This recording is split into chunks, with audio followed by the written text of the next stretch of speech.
Hello, আজকে অনেক দিন পর এসে চিকেন বাটার মশলা করা হচ্ছে। মানে একটা কাস্টমার অনেক দিন ধরে চাইছিল, কিন্তু আমি যেহেতু এখন একটু কম কম করে মাল তুলছি, তো সেই হিসাবে আমি চিকেন বাটার মশলাটা করছিলাম না, কিন্তু আজকে চিকেন বাটার মশলাটা করেছি। তো চলো দেখা যাক চিকেন বাটার মশলাটা কেমন হয়েছে। এই হচ্ছে ফাইনাল লুক। এই লুকটা বোঝা যাচ্ছে না কিসের জন্য, ক্যামেরার ক্যামেরার জন্য।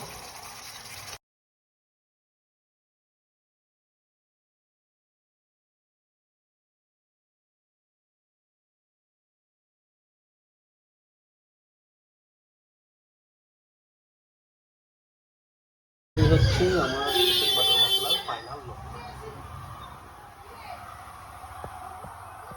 কেমন লাগলো দেখে অবশ্যই জানাবেন, কিন্তু কালারটা ঠিক বোঝা যাচ্ছে না, যাই হোক।